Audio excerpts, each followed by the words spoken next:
پکتیکا کې د څلورو ولسوالیو اوسیدونکي د سړک له خاموالي شکایت کوي. د پکتیکا ولایت د څلورو ولسوالیو اوسیدونکي شکایت کوي چې د سړک خاموالي له امله له ګڼو ستونزو سره مخ دي چې ډیری وخت یې بیړني ناروغان په لاره کې ساه ورکوي. د پکتیکا جنوب ختیځ لوري سروبي، ګومل، برمل او شکین هغه ولسوالۍ دي چې د لارې په اوږدو کې مسافر او موټر چلونکي د سړک د خاموالي له امله له ګڼو ستونزو سره لاس و ګریوان دي. له اورګون څخه د سروبي تر رباط سیمې پورې پخوانی پوخ شوی سړک اوس دومره خراب شوی چې بڼه یې پر خامه سړک بدله شوې ده. ګومل او شکین بیا هغه ولسوالۍ دي چې موټر چلونکو یې تر اوسه د پاخه سړک خوند لا نه دی حس کړی. دوی په دې اړه ملمه راډیو ته ویل چې په یاده لاره تلونکي لوی او واړه موټر په ډېرې سختۍ تګ راتګ کوي چې خلک رنځوروي. روډ هم داسې روډ ده چې هغه موږ رسېدګي په خپل ټیم باندې نشو کولی.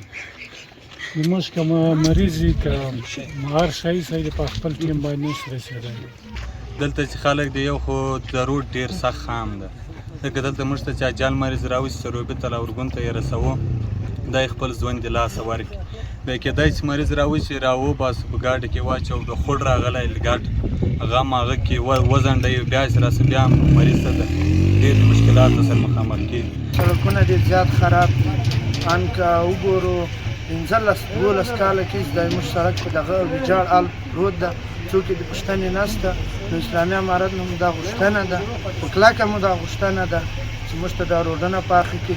د سروبي ولسوالۍ اوسیدونکو په دې اړه له ملمه راډیو سره په خبرو کې ویل چې د اورګون ولسوالۍ څخه نورو څلورو ولسوالیو ته غځېدلي سړک خرابوالي له ستونزو سره مخ کړي دي.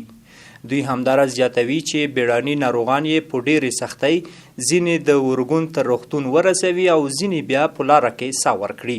او دا لاره ډېره مشکل ده. نور زموږ موټر رانسو یو 1000 روپۍ تر دغه سروبي پورې راځي نه ځي، هغه هم په نیمای کې ځینې په ساه وسي، ځینې سروبي ته راسره راورسېږي. مریضان که په 100 کې 2 روغ راورسېدل کنې نور نقصان نشي. په د لاره باندې زه اوس روان یوسئ د ډېره زیاته خرابه ده. داسې خلک شته چې موټر نه لري، د اوس د دغه روډ لاولسئ د موږ بیولته بازار کې په قرضم ورکوو خو د موټر هم خرڅوو. بیا داسې خلک شته چې د 2 روپۍ درک نشته چې رسیدګي وکړي. بیا که بل څوک یې ولري چې کومک ورسره وکړي د لارې لوله یې راوړی نشي. بیا که مریض راواخلي چې بازار ته یې رسوي، اورګون ته یې رسوي، دلته خو داسې خاص شفاخانې نشته چې مرکز ته یې رسوي، مریض په لاره کې نقصاني شي مړ شي.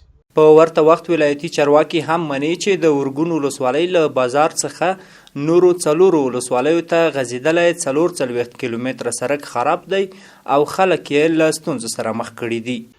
د اورګون نه تر رباطه پورې چې د څه نه د اورګون ساحه ده او د سروبي سړک ده، ورسره د رباطه پورې تر انګور اډې په لاره باندې 44 کیلومتره لاره ده چې هغه ډېره تخریب ده، مشکلات زیات دي. هلته 6 غټ پلونه دي. اوس یې موږ په امیرالمؤمنین ته د دې لارې په باره کې سړک په باره کې پیشنهاد کړی دی او د امیرالمؤمنین لخوا یې پیشنهاد منظور شوی دی. د پکتیکا د ټولګټو چارو رئیس محمد اکبر عادل د رسمي معلوماتو له مخې په یاده لاره د څلورو ولسوالیو ترڅنګ له ګاونډي هیواد پاکستان سره د انګور اډې دروازه سوداګریزه راکړه ورکړه هم ترسره کیږي.